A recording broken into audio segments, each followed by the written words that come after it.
اور میں نے بھی اتنا پڑھنے کے بعد یہ حدیث بہت عرصے بعد سنی. تو کہنے کا مطلب کہ وہ یہ 5 چیزیں وہ ہیں جو نبی پاک صلی اللہ علیہ وسلم کی امت کے علاوہ کسی اور نبی کی امت کو نہیں ملی. یہ کہ ان کے منہ کی بدبو اللہ کے نزدیک مشک سے زیادہ پسندیدہ ہے. یعنی منہ کی بدبو سے یہ مراد نہیں کہ منہ گندا رکھنا ہے، بلکہ جو معدے سے ایک ہواڑ آتی ہے نا، معدے سے ایک ہوا آتی ہے، یہ اس کی بات ہو رہی ہے. منہ کو تو خوب صاف رکھنا ہے. یعنی آپ کو پتہ ہے مسواک کرنے کا حکم، گھر میں سے باہر جائیں تو مسواک کر، یعنی گھر میں آئیں تو مسواک کر لیں، سو کر اٹھے تو مسواک کر لیں، وضو کرے تو مسواک کر لیں. اتنی زیادہ مسواک کی ہے کہ نبی پاک صلی اللہ علیہ وسلم کو جب بار بار بار بار یہ مسواک کے آرڈرز آتے رہے اللہ کی طرف سے، تو ایک دن کہہ رہے ہیں جبریل امی کیا میں اپنے منہ کو پوپلا کر لوں، یعنی کیا میں اپنے مسوڑوں کو پوپلا کر لوں یا دانتوں کو گھس لوں. یعنی اتنی دفعہ آرڈرز آئے ہیں اس کے کہ تو اس کا مطلب یہ کہ مسواک کرنا ہے. اور یہ والی بو کون سی ہے؟ جو معدے سے ایک ہیواڑ اور ایک معدے سے ایک بو آتی ہے نا، روزے کی حالت میں جب انسان روزے سے ہو تو اس کے منہ سے ایک اسمیل سی آتی ہے، یہ اس اسمیل کی بات ہو رہی ہے کہ اللہ کو مجھ سے زیادہ پسند ہے. دوسرا یہ کہ اس کے جب امت محمدیہ صلی اللہ علیہ وآلہ وسلم کے روزے دار روزہ رکھتے ہیں تو دریا کی مچھلیاں تک دعا کرتی ہیں اور افطار کے وقت تک دعائیں کرتی رہتی ہیں ان کے حق میں. اور یعنی جیسے ہی آپ نے روزہ صبح بند کیا 5 بجے یا جتنے بھی بجے، تو روزہ بند کیا تب سے لے کے آپ کا روزہ کھلنے تک دریا کی مچھلیاں آپ کے لیے دعائیں مغفرت کر رہی ہیں، یعنی دعا کر رہی ہیں. تیسرے یہ اعزاز بھی نبی محمد صلی اللہ علیہ وسلم کی امت کے علاوہ کسی کو نہیں ملا. تیسرا جنت ہر روز ان کے لیے آراستہ کی جاتی ہے، یعنی سجائی جاتی ہے. یعنی جنت روز اللہ کہتے ہیں جنت ایک ڈے 1 سے سجاؤ، یعنی پہلے روزے سے سجاؤ. کیوں؟ یعنی جنت ہر روز ان کے لیے آراستہ کی جاتی ہے. پھر حق تعالیٰ فرماتے ہیں کہ قریب ہے میرے نیک بندے دنیا کی مشقتیں اپنے اوپر سے پھینک کر تیری طرف آویں. اور یعنی ایک دن ایسا آئے گا کہ میرے بندے جو ہیں اس جنت میں آئیں گے جیسے ماں اپنے بیٹے کی شادی کرنے کے لیے ایک مہینہ پہلے اپنے گھر کو سیٹنگ کرا رہی ہوتی ہے اور بچے کا کمرہ سیٹ کروا رہی ہوتی ہے، سجا رہی ہوتی ہے. اللہ تبارک تعالیٰ بھی پورے سال اس بات کا اہتمام کرتے ہیں، اور بالخصوص رمضان میں کہ ان قریب وہ لوگ آنے والے ہیں جو دنیا کی مشقتیں جھیلتے ہوئے صبر کرتے ہوئے آئیں گے اور پھر اس جنت میں بس جائیں گے. اس چوتھا اعزاز محمد صلی اللہ علیہ وسلم کی امت کو کیا ملا کہ اس میں سرکش شیاطین قید کر دیے جاتے ہیں کہ وہ رمضان میں ان برائیوں کی طرف نہیں پہنچ سکتے جن کی طرف غیر رمضان میں پہنچتے ہیں. یعنی اللہ تبارک تعالیٰ کو توق پہنا کر دریا برد کروا دیتے ہیں جبریل امی سے کہ اس کو دریا میں ڈال کر آ جاؤ کہ یہ میرے نبی کی، اللہ تعالیٰ فرماتے ہیں میرے نبی کی امت کے روزے داروں کے روزے نہ خراب کر سکے، کسی کو غلط طرف لے کے نہیں جا سکے. بڑی سرد گرمیاں ہیں، تم روزہ نہ رکھو، بڑا مشکل ہو جائے گا. روزہ جو ہے وہ کیا کہتے ہیں، گرمیوں کا روزہ آپ کو پتا 3:15 بجے بند ہوتا ہے اور 7:15 بجے کے قریب کھلتا ہے. تو کتنے گھنٹے کا ہو گیا؟ تقریباً 15-16 گھنٹے کا روزہ ہو گیا. اب شیطان کہہ رہا ہے بھائی نہ رکھو، لیکن اللہ تعالیٰ نے اس کا جو ہے ایک انتظام یہ کیا ہے کہ اللہ تعالیٰ فرماتے ہیں کہ جیسے کل پہلا روزہ ہے، وہ آج ہی رات کو مغرب کے بعد سے شیطان کو، ابلیس کو توق پہنا کے دریا برد کر دو تاکہ امت محمد صلی اللہ علیہ وسلم کے روزے داروں کے روزے خراب نہ کر سکے، ان کو بہکا نہ سکے، گناہ کی طرف نہ لا سکے. رمضان کی آخری رات میں روزے داروں کے لیے مغفرت کی جاتی ہے. صحابہ نے عرض کیا یہ شب مغفرت شب قدر ہے، یعنی رمضان کی آخری رات بالکل. انہوں نے کہا اس لیے شب قدر ہے؟ صحابہ نے پوچھا، فرمایا نہیں بلکہ دستور ہے کہ مزدور کو کام ختم ہونے کے وقت مزدوری دے دی جاتی ہے. اس کو لیلۃ الجائزہ بھی کہتے ہیں. اور اس رات کی اتنی اہمیت ہے کہ ہمیں اللہ تعالیٰ نے لیلۃ الجائزہ دیا، یعنی اس دن اللہ تعالیٰ نے ہمیں ہماری دہاڑی دینی ہوتی ہے، مزدوری. ارے کون بے وقوف ہے جو 1 مہینے لگاتار کام کرے اور جس دن اس کو سیلری ملنی ہو، تنخواہ ملنی ہو، اور وہ گھر بیٹھ جائے آرام سے؟ کوئی ایسا بے وقوف ہی انسان ہوگا جو کرے گا. لیکن جو ذی عقل ہے وہ ایسا نہیں کریں گے کہ پورے مہینے روزے رکھے اور عبادتیں کی، اور اس کے بعد کیا ہوا کہ عبادتیں کی، اور اس وقت جب اللہ تعالیٰ نے ہمیں مزدوری دینی ہے، ہماری روزوں کی جزا دینی ہے، ہمیں روزوں پر انعام دینا ہے، تو ہم کیا کر رہے ہیں؟ اب ہم کیا کرتے ہیں کہ اب جا کر نا بازاروں کی زینت بن جاتے ہیں. ارے چاند رات ہے، چوڑیاں چڑھانی ہیں، ارے کون کھانی ہے، اپنی گاڑی میں گیٹ ڈیک لگا کے ایسے جیسے کہ شیطان خود آزاد ہو گیا. اللہ اکبر کبیرہ. ہم ایسے شیطان بن جاتے ہیں کہ شیطان خود آزاد ہو گیا. تو خدا کے واسطے یہ لیلۃ الجائزہ ہے، اس میں اللہ تعالیٰ آپ کو 29 یا 30 روزوں کی جزا دے رہے ہوتے ہیں. اس کو نہ ضائع کیا کریں، اس میں نہ ضائع کیا کریں کہ یعنی بازاروں میں جا کر اس کو ضائع نہ کیا کریں، بلکہ اس کا اہتمام کیا کریں کہ آپ اس رات میں خوب عبادت کریں، مغرب کے ٹائم سے لے کر جب اعتکاف سے لوگ اٹھتے ہیں تب بھی، اور جب روزے کا آخری ہوتا ہے، اعلان ہو جاتا ہے کہ کل عید الفطر ہے، تو پھر وضو سے رہیں، کوشش کریں نہ بھی وضو سے رہیں تو ذکر کریں، اذکار کریں، نوافل پڑھیں پوری رات. کپڑے بھی استری کر رہے ہیں آپ اپنے شوہر کے تو اللہ کا ذکر کرتے ہوئے کریں. آپ سوئیاں بنا رہی ہیں، شیر قورمہ بنا رہی ہیں، تو کوشش کریں کہ باوضو ہو جائیں اور بار بار اللہ تعالیٰ کا ذکر کریں اور اللہ کو پکاریں. ضروری نہیں ہے کہ نوافل ہی ادا کی جائے، ذکر کریں، استغفار کریں، کلمہ پڑھیں، اور ہو سکے تو قرآن مجید اور جو دو دو چار چار رکعت کر کے پڑھ لیں. یہ اس میں آپ کا ہی فائدہ ہے انشاءاللہ تعالیٰ. تو کہنے کا مطلب ہے لیلۃ الجائزہ والے دن جب اللہ تعالیٰ دیکھیں گے کہ یہ ایبسنٹ ہے تو پھر اللہ تبارک تعالیٰ تو کچھ نہیں دیں گے، اور پھر خسارے کا سودا ہے، کتنی محنت کی اور حاصل نہ حصول. اچھا جی، آگے روزے کے مسائل وہ یہ ہیں کہ روزے کی حالت میں مسواک کرنا سنت ہے، چاہے خشک ہو یا تر، میٹھی ہو یا کڑوی، جس وقت بھی کرے جائز ہے. اگر مسواک کا کوئی ریشہ یعنی تنکا جو ہے وہ حلق سے اتر گیا تو تب بھی روزے کو کوئی فرق نہیں پڑے گا، ٹھیک ہے، روزہ ہو جائے گا. آج کل تھیلیوں میں خاص قسم کی مسواک ملتی ہے جن کو پیک کرنے سے پہلے عطریات اور خوشبودار تیلوں میں ڈبویا جاتا ہے، جس کے اثرات مسواک میں موجود ہوتے ہیں. ایسی مسواک کا استعمال بھی روزے کی حالت میں جائز ہے، ناجائز نہیں ہے، جائز ہے. ناک کی رطوبت سڑک کر حلق میں لے گیا، جیسے ناک میں آتی نا ایسے کرا، اور ناک کی جو رطوبت تھی، گیلا پن تھا یا بلغم تھا، وہ منہ میں لے گیا اور بلغم اور منہ کی رال نکل گیا تو روزہ فاسد نہ ہوگا، ٹوٹے گا نہیں. سمجھ آئی؟ ناک کی رطوبت سڑک کر یعنی کھینچ کر ایسے لے گیا، اندر کر لی، ناک کو چڑھا لی اوپر تو حلق میں چلا گیا. تو یہ بلغم اور یا منہ کی رال جب حلق میں چلی جاتی ہے، جیسے انسان کے اندر منہ کے اندر بہت ساری رال ہے، وہ اسے اندر کر لے تو اس سے روزہ فاسد نہیں ہوگا، ٹوٹے گا نہیں. رمضان کے مہینے میں اگر کسی کا روزہ فاسد ہو گیا تو اس پر دن کا بقیہ حصہ بغیر کھائے پیے روزہ داروں کی طرح گزارنا واجب ہے. یعنی اب آپ نے روزہ رکھا ہوا ہے اس وقت، اگر کسی کا روزہ فاسد ہو گیا، یعنی کیا کیا اس نے کہ جان بوجھ کر سامنے کیا تھا، جان بوجھ کر نہانے گیا، گرمی بہت لگی، تھوڑا سا پانی منہ میں لیا کلی کی اور اس کو منہ میں لے لیا، ہلکا سا جو کلی کرنے کے بعد یعنی کلی کی لیکن تھوڑی سی پھر پانی لیا اور اس کو نگل گیا ایسے ہی ہلکا سا تر کرنے کے لیے، جان بوجھ کر لیا تو اب کیا ہے کہ روزہ تو ٹوٹ گیا، لیکن باقی دن روزے داروں کی طرح گزارے، یہ روزہ توڑے نہیں.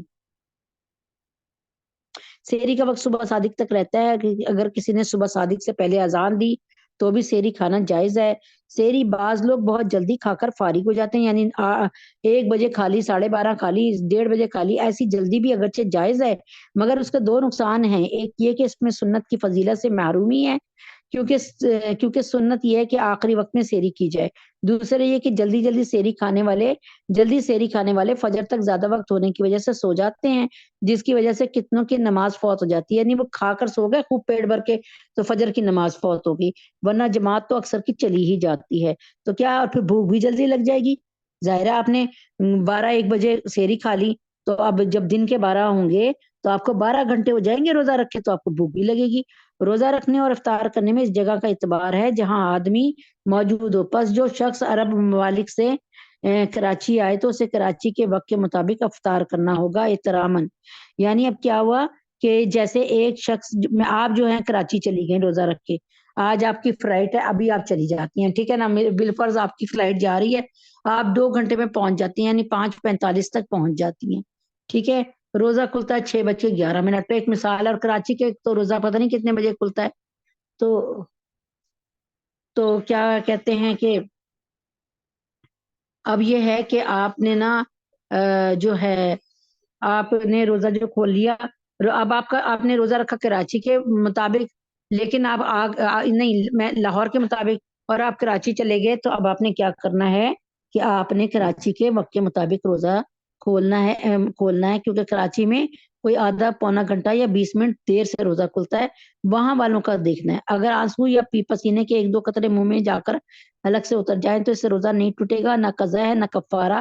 البتہ اس سے زیادہ قطرے ہیں تو اگرچہ منہ میں نمکینی محسوس کرے، منہ میں نمک محسوس کرے آنسوؤں کا، یا بہت سے آنسو منہ میں جمع کر کے اس کو نگل لے، تو اس سے روزہ ٹوٹ جائے گا، قضا لازم ہے، کفارہ نہیں ہے۔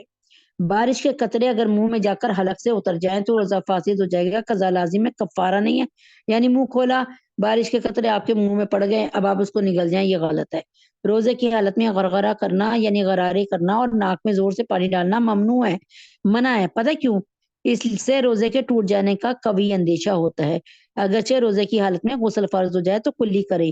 اچھا، جب ہوتا ہے نا، جب ہم پہ پاکی کا غسل ہوتا ہے نا، تو ہم کیا کرتے ہیں؟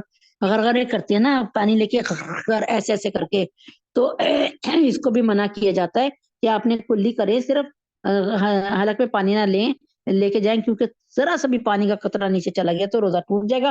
ہاں، اس کے لیے ہمارے قاسم نے بتایا تھا کہ اگر آپ دن کے مثال کے طور پہ آپ روزہ رکھ کے نہانے چلی گئیں کہ نہانا فرض تھا، ٹھیک ہے، تو اب آپ نے کیا کیا کہ آپ اس طریقے سے غرغرے نہ کریں، بلکہ اس کا بہترین طریقہ ہے کہ جب روزہ کھل جائے اور آپ جو ہے روزہ کھولنے لگے نا، ایک مثال کے طور پہ، تو آپ اس کو حلق تک پانی کو پہنچا لیں، ٹھیک ہے، روزہ جب کھل جائے، مطلب جب روزے کھولنے کا جیسے ہی اعلان ہوا، آپ اسی وقت حلق کے پانی تک پہنچا لیں، اللہ تعالیٰ اس کا ثواب دے دے گا۔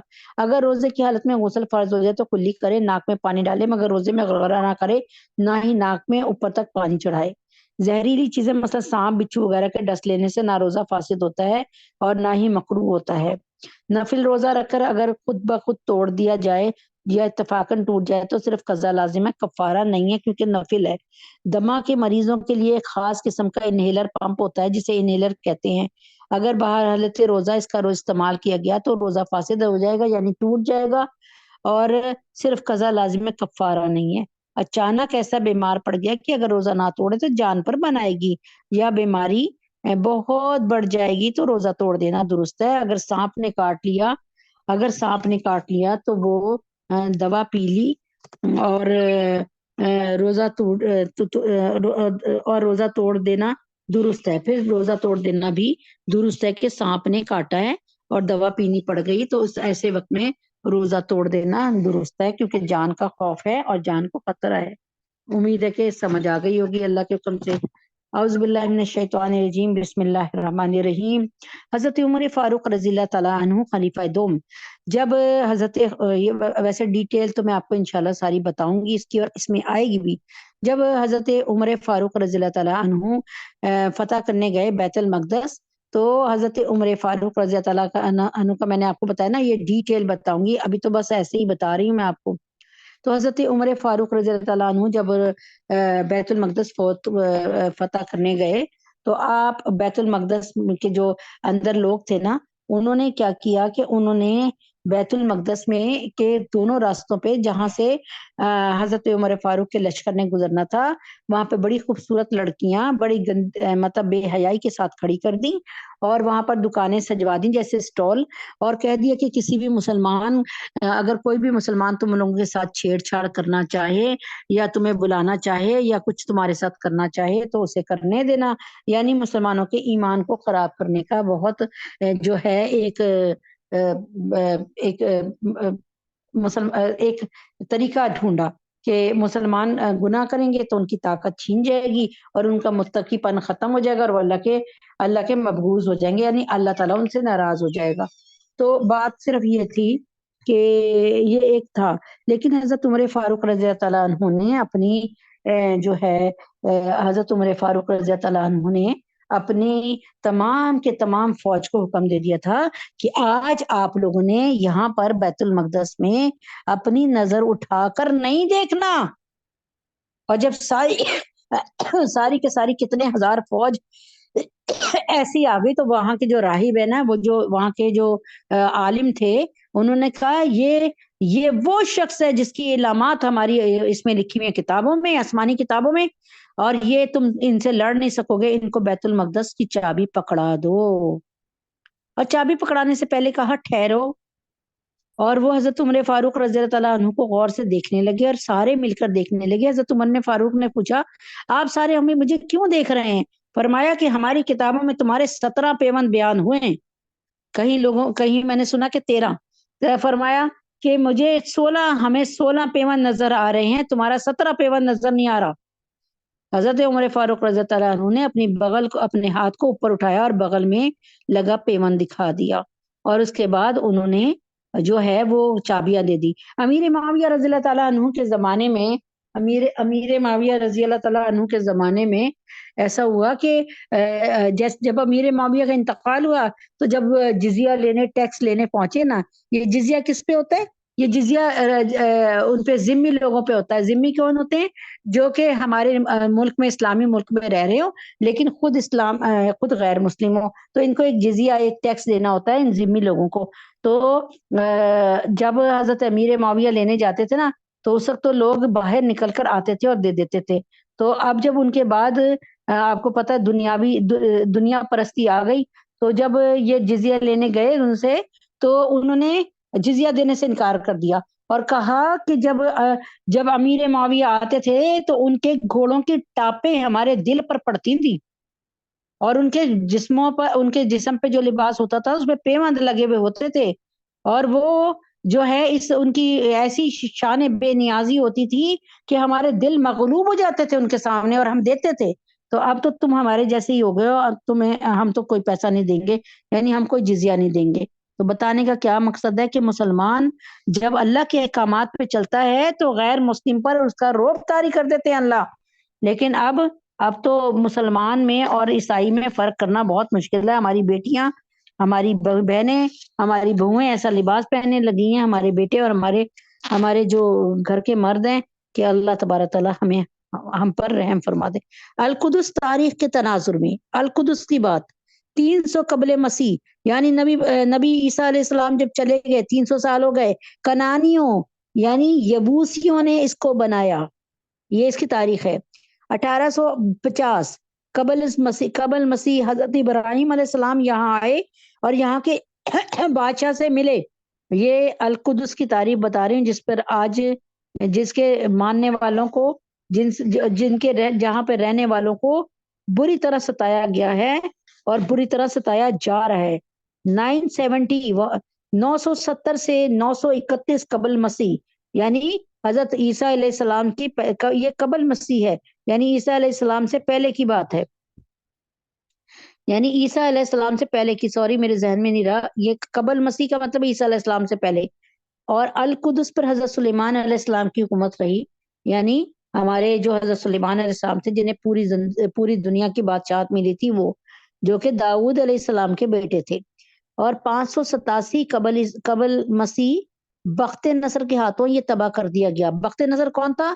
جس کو ایک اچھے حکمران کا پڑا اپنے حضرت سلیمان علیہ السلام کا، اور یہ بخت نصر کون تھا کہ اس کو بھی پوری روئے زمین کی حکومت ملی، لیکن اس نے اللہ کو ناراض کرنے میں اپنی اس اتنی بڑی نعمت کو اللہ سے سرکشی کرنے میں ضائع کر دی۔ تو یہ بخت نصر وہ تھا جن نے پتہ نہیں کتنے سال تک بنی اسرائیل کو اپنا غلام بنائے رکھا۔ بخت نصر کے ہاتھوں یہ تباہ کر دیا گیا تھا، اور یہاں کے یہودی قیدی بنا لیے گئے تھے۔ یہودیوں سے تو بخت نصر کو ویسے ہی بہت ایک چڑ تھی، اور اس نے کتنے سال جو ہے بنی اسرائیل کو جو ہے اپنے اس میں رکھا، قید میں رکھا۔ 135 میں رومی بادشاہ جو تھے حدریان نے یہاں سے یہود کو نکال باہر کیا، اور اس کے بعد رومی کہتے ہیں عیسائی۔ اب یہ دیکھیں اللہ تعالیٰ فرماتے ہیں کہ یہودی کہتے ہیں لیست النصارى علی شیء، اور وکالت النصارى لیست الیہود علی شیء۔ اللہ تعالیٰ فرماتے ہیں یہ اتنے آپس میں ایک دوسرے کے دشمن ہیں، یہودی اور عیسائی، کہ قرآن میں لکھا ہے کہ اللہ تعالیٰ فرماتے ہیں کہ یہودی کہتے ہیں کہ عیسائی کوئی چیز نہیں ہے، عیسائیوں کی کوئی حیثیت نہیں ہے، اور عیسائی کہتے ہیں کہ یہودیوں کی کوئی حیثیت نہیں ہے، لیکن مسلمانوں کے خلاف ایک ہوئے میں. تو 15 ہجری 15 ہجری 36 عیسوی میں مسلمانوں نے مارکا یرموک کے بعد ان علاقوں کو آزاد کروایا. عیسوی ہوتا ہے یہ حضرت عیسیٰ کے بعد کی بات. تو مارکا یرموک کے بعد ان علاقوں کو، یرموک کا جو مارکا ہوا، اللہ تبارک تعالیٰ نے اللہ تعالیٰ کے حکم سے مسلمانوں نے ان علاقوں کو فتح کر لیا. 17 ہجری 638 تک میں 3000 صحابہ نے اسے فتح کیا. 17 ہجری میں ہجرت کے 17ویں سال نبی پاک صلی اللہ علیہ وسلم نے ہجرت کی، 13 سال وہاں پہ زندہ رہے، اور 17ویں سال یعنی مجھے لگتا ہے کہ یہ حضرت عمر فاروق کا ہی واقعہ ہوگا. تو ہجرت کے 17ویں سال جو ہے وہ 638 عیسوی میں 3000 صحابہ نے اسے فتح کیا، اور یہاں کے پادری سفر ونیوسی نے شہر کی چابیاں عمر بن خطاب رضی اللہ تعالیٰ عنہ کے حوالے کر دی اور معاہدہ کر لیا. یعنی مسلمانوں کے ہاتھوں میں کتنے عرصے تک یہ رہا؟ 493 ہجری 1099 میں صلیبیوں نے یہاں پر قبضہ کر لیا. یعنی نبی پاک صلی اللہ علیہ وسلم کو جب ہجرت کیے ہوئے 493 سال یعنی 500 سال ہونے لگے تو پھر صلیبیوں نے اس پر قبضہ کر لیا. یعنی اتنا عرصہ جو تھا وہ مسلمانوں کے پاس رہا بیت المقدس. بتا رہی ہوں نا کہ اس کو سمجھے آپ کہ 638 عیسوی میں حضرت عیسیٰ کو دنیا سے گئے ہوئے جب 638 سال ہو گئے تھے تو 3000 صحابہ نے اس کو فتح کر لیا تھا. پھر اللہ تعالیٰ جب عیسوی ختم کب ہوا؟ جب حضرت محمد صلی اللہ علیہ وسلم نے ہجرت کی تو پھر ہم نے کیا کرنا شروع کیا؟ ہجرت کو لے لیا. تو 493 ہجری میں اور 1099 عیسوی میں صلیبیوں نے یہاں پر قبضہ کر لیا، اور پھر 583 ہجری میں 1187 میں معرکہ حطین میں صلاح الدین ایوبی نے رحیم اللہ نے صلیبیوں کو جنگ شکست پاس دی اور القدس کو پھر آزاد کروا دیا. یعنی یہ تاریخ بتا رہی ہوں، اس کے بغیر مزہ نہیں آنا. 658 ہجری میں یعنی نبی پاک صلی اللہ علیہ وسلم کو دنیا سے رخصت ہوئے 658 سال ہوئے، اور حضرت عیسیٰ علیہ السلام کو دنیا سے رخصت ہوئے 1260 سال میں کے بعد میں مارکہ عین جالوت ہوا، جس میں القدس کو تاتاریوں سے آزاد کرایا. یعنی پھر تاتاریوں نے قبضہ کیا تو پھر وہاں پہ کس نے کیا؟ اور یہ مارکہ کس نے کیا تھا؟ یہ جالوت سے لڑائی لڑ کے ہم نے طالوت علیہ السلام، یعنی طالوت بعد میں نے سنا تھا کہ ان کو نواز دیا تھا نبوت سے، لیکن بہرحال یہ طالوت پیشے کے لحاظ سے دھوبی تھے، لیکن انہوں نے یہ مارکا لڑا. اللہ نے حضرت جب ان کو کہا کیا کہ وقت کے نبی نے کہا کہ اپنے میں مطلب تم نے لڑنا ہے، تو انہوں نے کہا کہ ایک وہ مقرر کر دے ہمارے لیے کوئی امیر. تو طالوت کو مقرر کیا گیا، لیکن ان لوگوں نے کہا یہ تو پیشے کے اعتبار سے ایک دھوبی ہے، ہم نے نہیں اس کے پیچھے ہم نے نہیں جنگ لڑنی.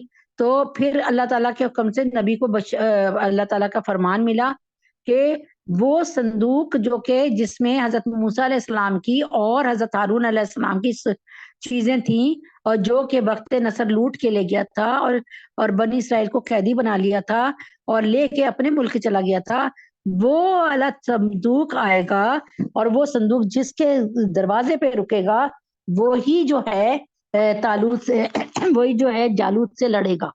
نہیں جس کے دروازے پہ رکے گا وہی جو ہوگا نا وہ امیر بنایا جائے گا. اور واقعی اللہ کی قدرت کہ طالوت کے ہی دروازے پر آ کر وہ صندوق رکا. یہ اس کا ذکر الحمدللہ ہے، اللہ تعالیٰ کا شکر ہے، ہمارے قرآن مجید کی تفسیر میں ہے. اچھا یہاں پر آگے کے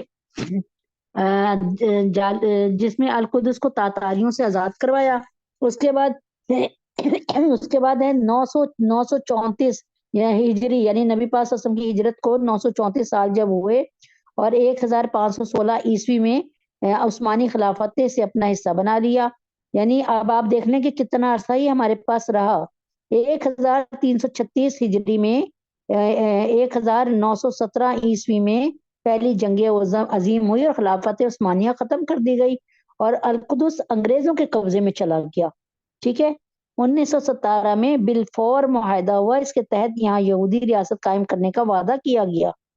اور پھر 1368 ہجری میں 1948 میں فلسطین کے 78% علاقے میں اسرائیلی ریاست کے قیام کا اعلان کر دیا گیا.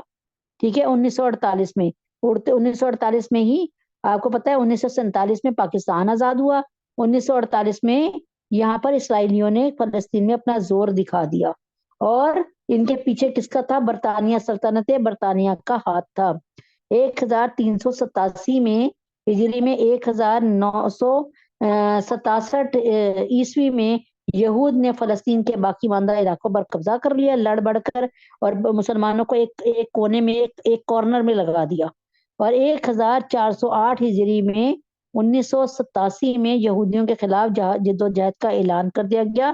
یعنی پورے 20 سال بعد فلسطین کے مسلمانوں کو یہ احساس ہو گیا کہ ہم جب تک ان سے نہیں لڑیں گے تو تب تک یہ نہیں ہو سکتا کہ یہ آزاد ہو جائے. تو اس پر جو ہے بہت زیادہ سوچ و بچار ہوا اور پھر یہ حماس کی ایک تحریک بھی بنی اور الحمدللہ رب العالمین پھر یعنی ان کو اندازہ ہو گیا کہ یہ یہودیوں کی مذمت کر کے نہیں بلکہ یہودیوں کی مرمت کر کے ہی مل سکتا ہے. وقت کی گرد کیسی کیسی حقیقتوں کو جھٹلا دیتی ہے اور جب کسی چیز کے وارث ہی اس سے غافل ہو جائے تو کس بے دردی اور صفائی سے وہ چیز ان سے چھین لی جاتی ہے. اس کی مثال دنیا کی مقدس ترین عمارت مسجد اقصی ہے. مسجد اقصی کو جلیل القدر انبیاء کرام علیہ السلام اور اولیاء اللہ کی جبین نیاز کا بوسہ لینے کا شرف حاصل ہوا ہے. یہاں وحی کا نزول ہوتا رہا. قرآنی شہادت کے مطابق برکات آسمانی بے پایاں رحمت کی شکل میں اس کی مقدس دیواروں میں اترتی رہی. یہاں سے رب العزت اپنے آخری نبی کو معراج پہ لے گئے. یہ مسلمانوں کا قبلہ اول ہے اور یہاں ایک نماز کا ثواب ایک روایت کے مطابق 50,000 نمازوں کے برابر ملتا ہے اور بیت اللہ میں ایک نماز کا ثواب 1,00,000 نمازوں کے برابر ملتا ہے. تو افسوس کہ اس دور کے مسلمان اس کی زیارت سے محروم ہے اور اسد راز سے باہر کے مسلمانوں کو اس کی زیارت اور یہاں نماز کی ادائیگی کا موقع ہی نہیں ملا ہے. ذیل میں القدس شہر اور مسجد اقصی کی مختصر تاریخ تعارف اور یہودیوں کے اس کے متعلق باطل دعوے کی تردید پیش کی جاتی ہے. شاید کسی صاحب ایمان کے دل میں اس ظلم کے خاتمے کے لیے چنگاری پیدا کر دے یہ بات جو یہودیوں نے ظلم برپا کیا ہوا ہے اور یہودیوں نے جو ظلم ہم سب پہ ڈھایا ہوا ہے وہ ادھر کے تمام مسلمانوں پہ. آگے القدس تاریخ کے آئینے میں انشاءاللہ کل پڑھیں گے کہ تاریخ کے آئینے میں القدس کی اہمیت کیا ہے. تو انشاءاللہ تعالی اللہ نے چاہا تو کل اللہ کے حکم سے یہ پڑھیں گے. یہ آہستہ آہستہ چلے گا لیکن انشاءاللہ العزیز اللہ نے چاہا ایک ایک چیز دیکھیں. بہت سی چیزیں آپ کو ابھی تک پتہ نہیں ہوں گی کہ یہ مسلمانوں کے ہاتھ کبھی آیا کہ نہیں آیا مسلمانوں کے ہاتھ کتنی دفعہ آیا. اس میں جب طالوت کی حکومت ہوئی تب بھی آیا اور جب حضرت عمر فاروق نے لیا تب بھی کتنے عرصے تک لے رکھا. پھر حضرت صلاح الدین ایوبی رحیم اللہ کردی تھے. ایک کرد خاندان کا گرم خون تھا. بتانا یہ چاہ رہی ہوں کہ حضرت عمر فاروق کے بعد کسی جو عرب ہے نا عرب کے لیے اللہ تعالیٰ نے فرما دیا ہے آپ یقین کریں عرب کے لیے کیا ہے ویل للعرب عرب کے لیے تباہی ہے. اب آپ دیکھیں عرب کس میں پڑ گئے ہیں. عربی کیا کر رہے ہیں سوچیں ذرا آپ کے سامنے ہے کہ عربی کیا کر رہے ہیں. اس وقت بیت المقدس کے قریب سارے عربوں کا ہی تو راج ہے. اگر مل جائیں اردن لبنان مصر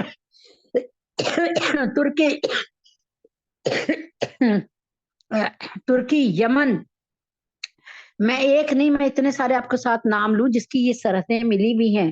لیکن اب کیا ہے اس وقت مسلمانوں پر جو فلسطین کے حال ہے وہ آپ کو بھی پتہ ہے اور اللہ پاک کے حکم سے جہاد جاری ہو چکا ہے. جہاد اس وقت بھی کافی عرصے سے جاری تھا. بچے چھوٹے چھوٹے بچے ان کے ٹینکوں پہ پتھر مارتے تھے اور ان کو پتھر مارتے تھے کئی دفعہ زخمی بھی ہوتے تھے. لیکن یہ ہمارا میڈیا ایسا ہے کہ دیکھ لیں آپ آپ روزانہ خبریں دیکھنے والوں کو زیادہ پتا ہوگا کہ ایسے ہی سرسری سے ذکر کیا جاتا ہے، نہ ہماری حکمرانوں کو کوئی اثر ہو رہا ہے، اور نہ جو ہے ہمارے جو پوش لوگ جو ہے نا، وائٹ وہ ایلیٹ طبقہ، جو اونچا طبقہ ہے نا، ان کو بھی کوئی اثر نہیں ہو رہا۔ جو نارمل مڈل جو ہے وائٹ کالر مین ہے، یعنی مڈل طبقہ ہے، وہ رو رہے ہیں، چلا رہے ہیں، اور جو اپنے طور پہ ہوتا ہے بیچارے، کئی دفعہ ایسا ہوا کہ میرے ہاتھ میں، یقین کریں آپ کو، میں ابھی تھوڑے دن پہلے کی بات ہے، میں گئی تو مجھے ہاتھ میں نا ٹوٹے ٹوٹے پیسے، یعنی 10 10 20 20 کے نوٹ اور ایک 50 کے کچھ نوٹ، میں نے تو گنے ہی نہیں ابھی تک نہیں گنے۔ تو انہوں نے کہا جی، ایک بچے نے کہا یہ میری طرف سے ختم نبوت میں دے دیجیے گا۔ تو اسی طریقے سے کتنی جگہ میرا بیان ہوتا ہے تو وہ میرے ہاتھ پہ تھوڑے سے پیسے، کوئی 500 1000 رکھ رہے ہوتے ہیں کہ یہ فلسطین کے مسلمانوں کے لیے دے دیجیے گا باجی، میں نے نا فلاں جگہ میں کام کیا تھا، تو جو پیسے ملے وہ میں آپ کو دے۔ تو ان کے جذبے ابھی تک جوان ہیں۔ تو آپ کیا سمجھتے ہیں کہ اللہ تبارک تعالیٰ ایسے جذبوں کی قدر نہیں کریں گے؟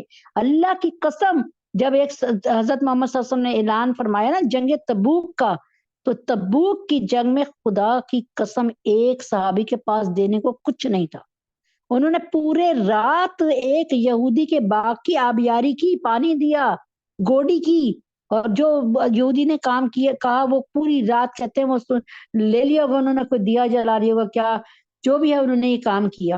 اور اس کے بعد یہودی نے صبح کیا دیا ان کو؟ تھوڑی سی کھجورے، بہت کم اجرت دی۔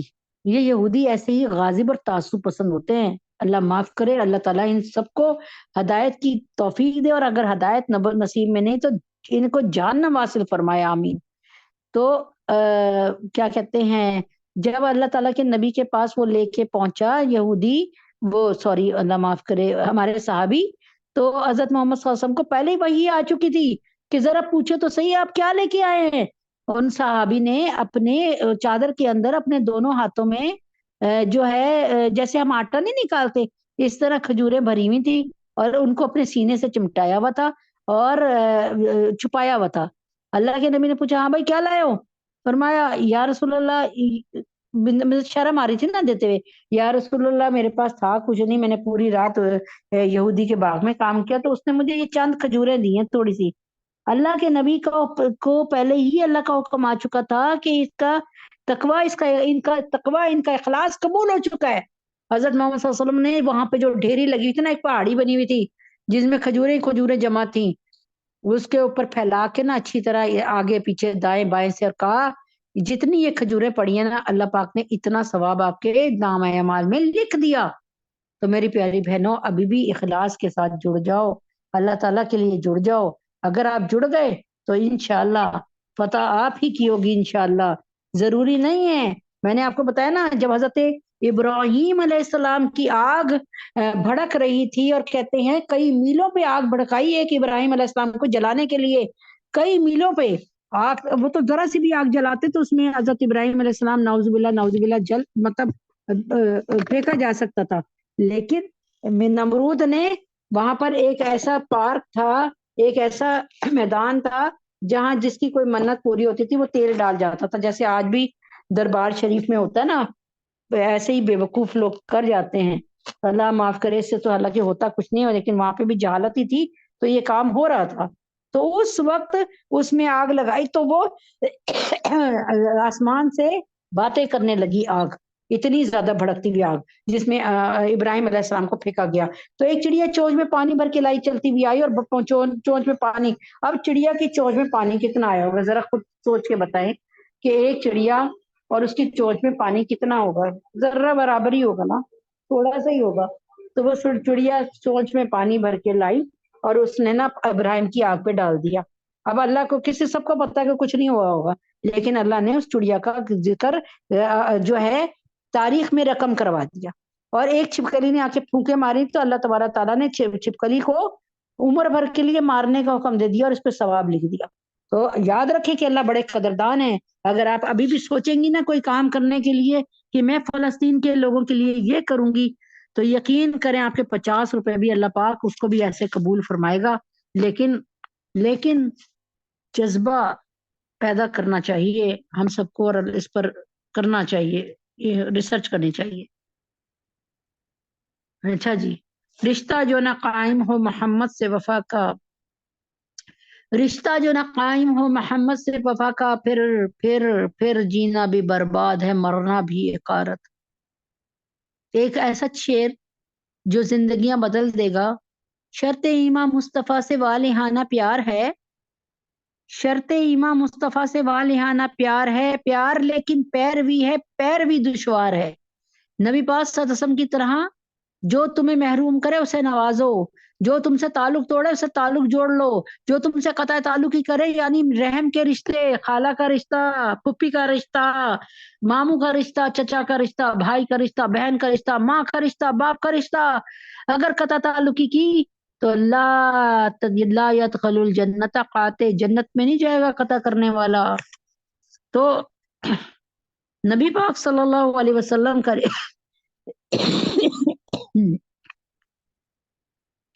نبی پاک صلی اللہ علیہ وسلم کا ہمارے ساتھ جو رشتہ ہے وہ کسی تعارف کا محتاج نہیں ہے۔ تو حضرت محمد صلی اللہ علیہ وسلم کی میں نے کہا نا، شرط ایماں مصطفیٰ سے والہانہ پیار ہے، پیار لیکن پیروی ہے، پیروی دشوار ہے۔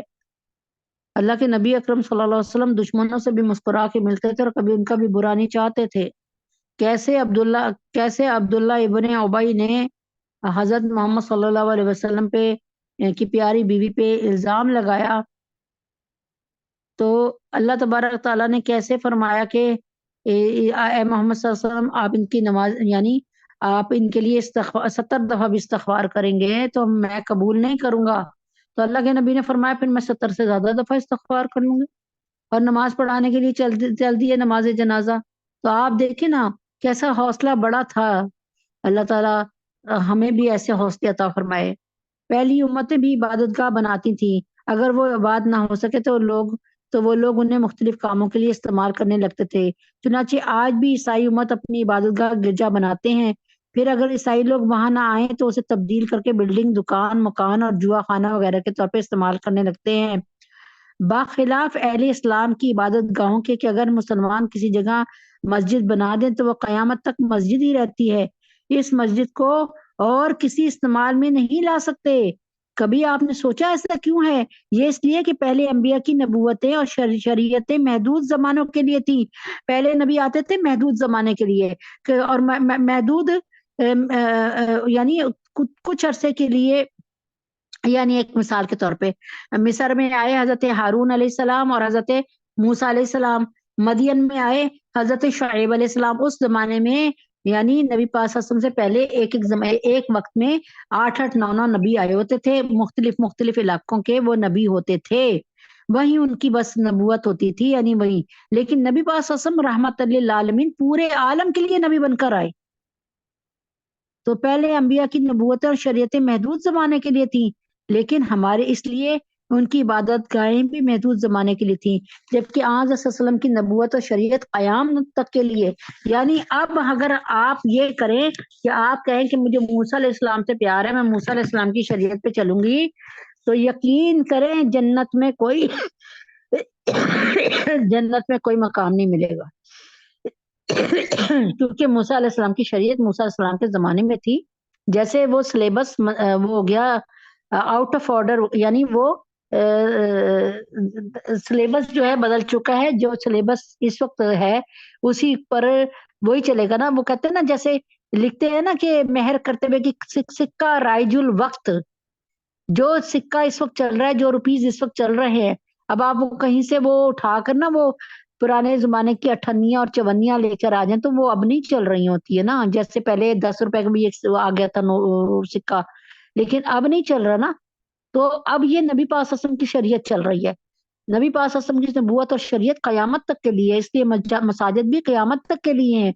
تعجب ہے ان لوگوں پر جو مساجد میں ختم نبوت کے کام سے روکتے ہیں، حالانکہ دنیا کی ہر مسجد کا تقدس اور بقا ختم نبوت کی وجہ سے۔ نبی پاک صلی اللہ علیہ وسلم کا نام زندہ رہے گا اور ہم رکھیں گے تو ہی مسجدوں کی ضرورت پیش آئے گی نا، کیونکہ نبی پاک صلی اللہ علیہ وسلم نے اللہ کا حکم بتایا کہ اللہ تعالیٰ نے فرمایا کہ نماز پڑھو، نماز پڑھو، نماز پڑھو، اور پڑھ کے دکھائی اور نماز کے تمام مسئلے بتائے۔ اگر خدا نخواستہ اللہ نہ کرے صفحہ ہستی سے نبی پاک صلی اللہ علیہ وسلم کا جو ہے نام مٹ جائے تو پھر ان کا عمل بھی ختم ہو جائے گا۔ تو ہر مسجد ختم نبوت کی دلیل ہے کہ یہ مسجد ختم نبوت کی یوں دلیل ہے کہ مسجد کو دیکھ کر ہمیں اللہ یاد آتا ہے، اور اللہ کے بعد کون یاد آتا ہے؟ نبی اکرم صلی اللہ علیہ وسلم اور قرآن۔ سابقہ امتوں کے جو کتابیں اور صحائف ملے ان میں کوئی بھی آج اپنی اصلی شکل میں محفوظ نہیں، نہ تورات، نہ زبور، نہ انجیل، اور نہ ہی ان کتاب کی حفاظت کا انتظام کیا گیا، جبکہ قرآن مجید جیسے نازل ہوئی ویسے ہی مکمل اور محفوظ ہے۔ آج تک اس میں ایک زیر زبر کی بھی کمی ذاتی نہیں ہو سکی اور نہ قیامت تک ہو سکتی ہے۔ کیا آپ نے سوچا ایسا کیوں ہے؟ کیوں اللہ نے اس کے لیے کہا انا نحن نزلنا الذکر و انا لہ لحافظون، کہ ہم نے اس قرآن کو نازل کیا اور ہم اس کی حفاظت فرمائیں گے؟ اس کی وجہ یہ ہے کہ پہلی کتب محدود وقت کے لیے تھی، یعنی محدود علاقے کے لیے تھی، محدود وقت کے لیے تھی، اور پھر انبیاء علیہ السلام کا سلسلہ بھی جاری تھا، یعنی ایک نبی جاتا تھا تو دوسرا آ جاتا تھا۔ جب کتاب میں تحریف ہوتی یعنی تبدیلی ہوتی تو نئے آنے والے نبی آ کر نشاندہی فرما دیتے تھے، اس لیے اس کتاب کی خاص حفاظت کا وعدہ نہیں کیا گیا، کیونکہ نبیوں کا سلسلہ چل رہا تھا، کوئی تبدیلی ہوتی تھی تو دوسرا نبی اسے ٹھیک کرا دیتے تھے۔ اب لیکن نبی کوئی نہیں آئے گا ٹھیک کروانے کے لیے، جبکہ آن وسلم پر نازل ہونے والا کتاب قرآن مجید اللہ تعالیٰ کی طرف سے قیامت تک آنے والوں کے لیے آخری کتاب ہے، اور آپ صلی اللہ علیہ وسلم کی نبوت بھی آپ صلی اللہ علیہ وسلم کی نبوت بھی آخری ہے، اس لیے قرآن مجید کی حفاظت کا وعدہ خود اللہ رب العزت نے کیا ہے۔ چنانچہ شروع سے آج تک علماء کے ذریعے قرآن کریم کے معنی اور مفاہیم کی حفاظت، قرۂ کرام کے ذریعے تلفظ اور لہجے کی حفاظت، اور حفاظ کرام کے ذریعے متن کی حفاظت کروائی جا رہی ہے۔ گویا دنیا کا ہر مدرسہ، عالم، قاری اور حافظ ختم نبوت کی دلیل ہے، اس لیے کہ وہ اللہ تعالیٰ کے نبی کے کام کو لے کے جا رہے ہیں، انہوں نے نبی کے کام کو زندہ رکھا تو نبی کو زندہ رکھا، اس لیے ہر عالم، قاری اور حافظ کے ذمہ ہے کہ وہ عقیدہ ختم نبوت کے تحفظ کے لیے اپنی صلاحیتوں کو وقف کر دے، کیونکہ اس کو ملنے والی ساری عظمتیں ختم نبوت کے ہی صدقے ہیں۔ آج جو عزت ملی ہوئی ہے ہم سب کو وہ ختم نبوت کے ہی صدقے ہے، اس لیے کہ نبی اکرم صلی اللہ علیہ وسلم کا نام ہم اللہ پاک نے زندہ رکھا ہوا ہے اور وہ زندہ رہے گا۔ اللہ تعالیٰ نے وعدہ کیا وَرَفَعْنَا لَكَ ذِكْرَكَ، اے محمد صلی اللہ علیہ وسلم ہم نے ذکر کو آپ کے بلند کر دیا ہمیشہ کے لیے، یہ نہیں کہ تھوڑے عرصے کے لیے۔ یاد رکھیں کہ ہمیں نبی اکرم صلی اللہ علیہ وسلم جیسی ہستی جو ملی، اللہ تبارک تعالیٰ معاف کرے، اس سے بڑھ ایسی ہستی ہمیں کبھی نہیں مل سکتی۔ میں نے آپ کو بتایا نا کہ نبی اکرم صلی اللہ علیہ وسلم کی ہستی ایسی مبارک ہستی ہے کہ اللہ تبارک تعالیٰ کے حکم سے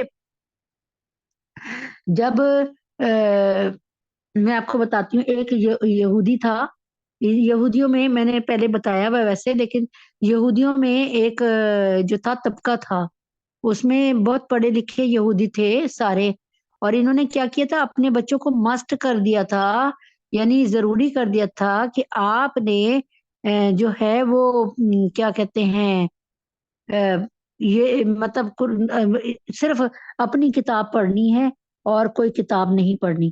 تو ایک دفعہ ایک یہودی لڑکے کے ہاتھ میں ایک ایسی کتاب آ گئی جس میں محمد صلی اللہ علیہ وسلم کا ذکر بھی تھا اور نام بھی تھا، تو اس نے کیا کیا کہ اس نے جتنی کتاب پڑھی نا اس میں اتنی جگہ پہ نبی پاک صلی اللہ علیہ وآلہ وسلم کا جو ہے وہ اس نے کیا کیا، وہاں سے نبی پاک صلی اللہ علیہ وسلم کا نام نا بلیڈ سے یا کسی چیز سے، چھری سے وہ اس نے کاٹ دیا۔ کیا کیا کہ وہاں سے نا وہ نام کاٹتا چلا گیا، اور تاکہ اور وہ یعنی پیپر میں سے، کتاب میں سے اس کا نام کو اڑاتا چلا گیا۔ تو دوسرے دن اس نے جب کتاب کھولی تو دیکھا کہ ہر جگہ محمد محمد لکھا ہوا ہے۔ پھر اس نے سچا واقعہ ہے، پھر اس نے وہ تمام کے تمام جہاں جگہ نام تھا محمد صلی اللہ علیہ وسلم کا وہ بھی کاٹ دیا، اور وہ بھی وہاں سے اس کتاب میں سے یعنی اپنی نفرت کا یوں اظہار کیا۔ اچھا، جب تیسرے دن اس نے کتاب کھولی تو جہاں سے اس نے نام اٹھائے تھے نا نبی پاک صلی اللہ علیہ وسلم کے کاٹے تھے، وہاں پہ پھر محمد صلی اللہ علیہ وسلم لکھا تھا۔ اب وہ یہ سمجھ گیا کہ یہ بات کوئی اوپر لیول کی ہے، اونچے درجے کی بات ہے، وہ وہاں سے نکل گیا اور اس نے کیا کہتے ہیں کیا کیا کہ اس نے نبی پاک صلی اللہ علیہ وسلم کے شہر مدینہ کا پتہ لگایا، اور اس کا سارا نقشہ معلوم کیا، اور پھر وہ نبی اکرم صلی اللہ علیہ وسلم کے شہر میں آیا۔ اس دن نبی پاک صلی اللہ علیہ وسلم کے دنیا سے گئے ہوئے دوسرا یا تیسرا دن تھا، اور نبی پاک صلی اللہ علیہ وسلم دنیا سے جا چکے تھے۔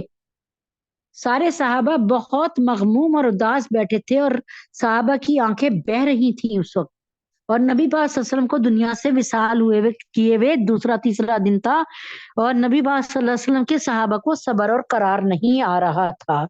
اتنی دیر میں وہ آدمی مسجد نبوی پہنچ گیا، وہ یہودی آدمی، اور اس نے آ کر کہا کہ محمد، جیسے ہی اس نے محمد کا نام لیا صلی اللہ علیہ وآلہ وسلم، تو اسی وقت صحابہ جو ہے نا سارے، جن کی نظریں جھکی ہوئی تھی، تڑپ کر ایک دم سے اس کی طرف دیکھا، یعنی ایسے جیسے کوئی نظریں بے چین تھی محمد صلی اللہ علیہ وسلم کو دیکھنے کے لیے، اور شاید محمد صلی اللہ علیہ وسلم آ گئے۔ تو جب ایسے تڑپ کر دیکھا تو انہوں نے کہا کہ لوگوں کی طرف دیکھے کہ آپ میں سے کون ہے محمد، یعنی ایک دو لوگوں کی طرف اشارہ کیا کہ کیا آپ محمد ہیں؟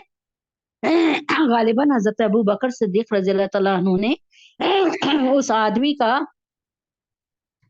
اس آدمی نے نا اپنا سارا قصہ بتایا، اور اس کے بعد کلمہ پڑھ کے مسلمان کہا کہ مجھے محمد سے تو ملاؤ صلی اللہ علیہ وسلم۔ تو حضرت غالباً ابو بکر صدیق انہوں نے اس کا ہاتھ پکڑا اور محمد صلی اللہ علیہ وسلم کی قبر کے پاس لے آئے۔ جب وہ قبر کے پاس پہنچا تو قبر کی طرف اس نے کہا محمد کہاں ہے؟ انہوں نے اشارہ کیا قبر کی طرف۔ اس نے ایک چیخ ماری محمد کہہ کے، اور اس کے بعد وہ جوان لڑکا نیچے گرا، اور اس کو دیکھتے دیکھتے ہی وہ اللہ کو پیارا ہو گیا، یعنی نبی پاک صلی اللہ علیہ وسلم کے قدموں میں جان نثاری کر دی۔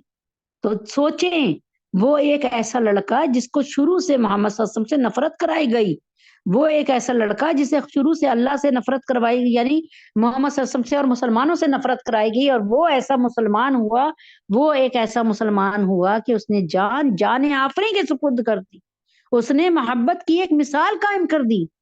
اس کا دل پھٹ گیا اس صدمے سے کہ محمد صلی اللہ علیہ وسلم دنیا میں نہیں رہے، جب محمد صلی اللہ علیہ وسلم دنیا میں نہیں رہے تو میرا کیا کام، یہ کہہ کر اس نے جان آفریں کے سپرد کر دی۔ اللہم صلی علی محمد وعلی آل محمد کما صلیت علی ابراہیم وعلی آل ابراہیم انک حمید مجید۔ اللہم بارک علی محمد وعلی آل محمد کما بارکت علی ابراہیم وعلی آل ابراہیم انک حمید مجید۔ اللہم بارک علی محمد وعلی آل محمد کما بارکت علی ابراہیم وعلی آل ابراہیم انک حمید مجید۔ ربنا آتنا فی الدنیا حسنۃ وفی الآخرۃ حسنۃ وقنا عذاب النار۔ ربنا ظلمنا انفسنا وان لم تغفر لنا وترحمنا لنكونن من الخاسرین۔ رب اغفر وارحم وانت خیر الراحمین۔ اللهم انت السلام ومنك السلام تبارک یا ذا الجلال والاکرام۔ ربنا آتنا فی الدنیا حسنۃ وفی الآخرۃ حسنۃ وقنا عذاب النار۔ ربنا ظلمنا انفسنا وان لم تغفر لنا وترحمنا لنكونن من الخاسرین۔ رب اغفر وارحم وانت خیر الراحمین۔ اللہ ہم سب کے گناہوں کو معاف فرما دیجئے، اللہ ہم سب کی خطاؤں کو درگزر فرما دیجئے۔ اللہ پاک آپ ہم سے راضی ہو جائیے، اللہ پاک آپ ہم سے راضی ہو جائیے، اللہ پاک آپ ہمیں راضی کر دیجئے اپنے سے۔ یا اللہ پاک ہمیں جنت کا سرٹیفکیٹ عطا فرما دیجئے، اے اللہ پاک ہمیں جنت کا والا نامہ عطا فرما دیجئے۔ اللہ پاک آپ ہمیں اپنا محبت نامہ عطا فرمائیے۔ یا خفی اللطفی، یا خفی اللطفی ادرکنی بلطفک الخفی، ادرکنا بلطفک الخفی۔ اے چھپی ہوئی محبت رکھنے والے، اے اللہ ہمیں اپنی محبت کا اظہار کرائیے۔ اے اللہ جب سے پیدا ہوئے اب تک آپ کا نام سنتے آئے، اے اللہ پاک اب دل کرتا ہے کہ اللہ آپ کا قرب عطا فرما دیں، اللہ آپ ہمیں اپنا قرب خاص عطا فرما دیں۔ اے اللہ پاک آپ ہمیں اپنا قرب خاص عطا فرما دیں۔ اے اللہ پاک ہمیں ایسا کچھ سرٹیفکیٹ دے دیں کہ جب نبی اکرم صلی اللہ علیہ وآلہ وسلم کے پاس آئیں ہم تو ہمیں آپ بھی مل جائیں۔ نبی پاک صلی اللہ علیہ وسلم اپنے ہاتھ سے ہمیں جو ہے کوثر کا جام پلائیں اپنے ہاتھ سے، نبی پاک صلی اللہ علیہ وسلم کے ہاتھ سے کوثر کا جام پینا، اے اللہ یہ کتنی مقدروں کی بات ہے، اے اللہ پاک، اور اے اللہ پاک آپ کے ہاتھ سے سلسبیل اور زنجبیل پیئیں، اللہ سونٹ کی آمیزش والی شراب پیئیں اور وہ آپ کے ہاتھوں سے پیئیں۔ یا اللہ ہم سب کے گناہوں کو معاف فرمائیے، یا اللہ ہم سب کی خطاؤں کو درگزر فرما دیجئے، یا اللہ کریم، یا اللہ کریم، یا اللہ عظیم، ہم سب پہ رحم فرما دیجئے۔ یا اللہ پاک ڈاکٹر انم، عائشہ، سونیا، ختیجہ، سمیرہ، فیصل، ماریہ، انس اور فاخرہ، بابر، سنبل، اہلیہ عمران، مہرونسا، مریم، ثانیہ، اے اللہ پاک ان کو بہت بہترین نیک اولاد جسے یہ جب دیکھے ان کو خوشی کا احساس ہو اور انہیں سکون ملے، ان کی آنکھوں کی ٹھنڈک اور دل کا سکون اولاد عطا فرما دیجئے۔ یا اللہ پاک ہم سب کے گناہوں کو معاف فرما دیجئے، یا اللہ پاک ہم سب کی خطاؤں کو درگزر فرما دیجئے، یا اللہ فریال، عائشہ اور سحر کی مشکلوں کو آسان فرما دیجئے، ان کی زندگی میں خوشیاں عطا فرما دیجئے، سکون عطا فرما دیجئے۔ یا اللہ امت محمدیہ صلی اللہ علیہ وسلم کی تمام بیٹیاں اور بیٹے جو کہ نکاح کی عمر تک پہنچ چکے ہیں، یا اللہ حفصہ، فاطمہ، جویریہ، سدرہ، سبحانہ، حفصہ، سجاد، زینب، منتہا، بین، شفیفہ، بنات سرور، فخر، عبد المتین، سعدیہ، نظام اور سدرہ کے گھر میں جتنی بچیاں ان سب کی شادیاں بہترین اور اچھی جگہ پہ جلد فرما دیجئے۔ تمام علماء اسلام، مفتی حسن صاحب، مفتی تقی عثمانی صاحب، مولانا فضل الرحمان صاحب، فضل الرحیم صاحب، پیر ذوالفقار نقشبندی صاحب، حضرت جی ندیم بھائی، عمیر، نازیہ، اندلیب، اہلیہ حسین، ان کے والد صاحب، ان کی بہنیں عیشا، معظم، راشدہ، شمیم، عادل، نرگس باجی، شزا، نعیم، ان سب کو، ان سب کے گھر والوں کو جو یہاں پہ بیٹھے ہیں، ان سب کو، ان کے گھر والوں کو، ان کے زوج کو، اللہ میرے زوج کو اور میرے گھر والوں کو اللہ تعالیٰ ایمان کی نعمت کے ساتھ صحت کاملہ عاجلہ مستمرہ عطا فرمائیے۔ اہلیہ اعظم، اہلیہ رفیق، مفتی ضیاء الدین صاحب، عامر اور بیٹی انم کو اپنے گھر میں رہنا، بسنا، اپنے گھر کی کا سکون دیکھنا عطا فرما دیجیے۔ احمد، نعمان، نواب صاحب، محمد، عمر اور محسن کو یا اللہ پاک اپنی جانب سے بہترین روزگار، کریم روزی عطا فرما دیجیے۔ دینے والا ہاتھ بنائیے، ان کا کبھی لینے والا ہاتھ نہ بنائیے۔ ہم سب کے گناہوں کو معاف فرما دیجیے۔ یا اللہ پاک فلسطین کے مسلمانوں کی مدد فرمائیے، جہاں جہاں مسلمان ہیں، بوسنیا، چیچنیا، صومالیہ میں، برما میں، شام میں، سیریا میں، عراق میں، افغانستان میں، کشمیر میں، فلسطین فلسطین فلسطین، اللہ پاک یمن کے اور لبنان کے مسلمان جو فلسطین کے مسلمانوں کی ساتھ بہت بہترین، یعنی ان سب کو اپنی اپنی اپنی اپنی شان کے مطابق جزائے خیر عطا فرمائیے۔ فلسطین کے مسلمانوں کو آزادی عطا فرمائیے، مسجد اقصی میں سکون اور آزادی کے ساتھ نماز پڑھنے کی توفیق عطا فرمائیے۔ یا اللہ نیتن یاہو کو، یہود نصارہ کو، اس کی نیتن یاہو کے لشکروں کو، معاونین کو، فوج کو، یا اللہ پاک ان کی کرنسی کو، ان کی معاشیت کو غارت کر دیجیے، غارت کر دیجیے، غارت کر دیجیے۔ یا اللہ ہم سب کے گناہوں کو معاف فرما دیجیے، یا اللہ ہم سب پہ رحم فرما دیجیے۔ یا اللہ تقریباً 6 لاکھ سے اوپر میرے خیال میں کلمہ جو ہے آیت کریمہ ہو چکا، اللہ پاک اسی اس میں کہ اللہ تعالیٰ فلسطین کے لوگوں پہ رحم فرما دے۔ اے اللہ اب تو کسی کبھی پڑھا ہوا ایسا اللہ تعالیٰ جو آپ کو پسند ہے اس کے طفیل میں ہماری دعاؤں کو فلسطین کے لوگوں میں اور کے حق میں قبول فرما لیجئے، فلسطین کے لوگوں کی آزادی کے حق میں قبول فرما لیجئے۔ یا اللہ ہم سب کے گناہوں کو معاف فرما دیجئے، ہم سب کی خطاؤں کو درگزر فرما دیجئے، پاکستان کو اسلام کا قلعہ بنا دیجئے، پاکستان کو اسلامی، اخلاقی، معاشی، معاشرتی، سماجی ترقی عطا فرمائیے۔ یا اللہ پاکستان میں اور دنیا کے جتنے بھی مسلمان ہیں ان سب کے اور اپنی نعمتوں کی، ایمان کی نعمت کے ساتھ برسات فرما دیجئے، ہم سب کے گناہوں کو معاف فرما دیجئے، یا اللہ خطاؤں کو درگزر فرما دیجئے، پاکستان میں پیٹرول کو، بجلی کو سستا کر دیجئے۔ اے اللہ پاک مجھے آپ سے امید ہے، میں آپ سے پوری توقع رکھ کے یہ دعا مانگ رہی ہوں، ہم سب کے گناہوں کو معاف فرما دیجئے، ہمارے بچوں کو اپنے سینے سے لگا کر ہدایت عطا فرمائیے، دائمی ہدایت عطا فرمائیے، ہمارے بچوں پہ رحم فرما دیجئے، ہم سب پہ کرم فرما دیجئے۔ یا اللہ پاک ہمارے بچوں کو راکعین اور ساجدین، صادق اور امین بنائیے، مومن بنائیے، محافظ ناموس رسالت بنائیے، ہماری آنے والی نسلوں کی حفاظت اور تربیت ایسی فرمائیے جیسے آپ نے حضرت یوسف علیہ السلام کی تربیت فرمائی اور حفاظت فرمائی۔ اے اللہ پاک ہمارا بڑھاپا ہماری جوانی سے اعلیٰ ہو، ہمارا آنے والا کل ہمارے آج سے بہت بہتر ہو، اور ہمارا جو ہے آخری آرام کا ان گھروں سے زیادہ معطر، وسیع اور خوش، اور اللہ تعالیٰ بارونق ہو۔ ہم سب کے گناہوں کو معاف فرمائیے، خطاؤں کو درگزر فرمائیے، ہم سب پہ رحم فرمائیے۔ وصلی اللہ تعالی علی خیر خلقہ محمد وعلی آلہ وصحبہ اجمعین برحمتک یا ارحم الراحمین۔ سبحان ربک رب العزت عما یصفون وسلام علی المرسلین والحمد للہ رب العالمین۔ السلام علیکم ورحمۃ اللہ وبرکاتہ۔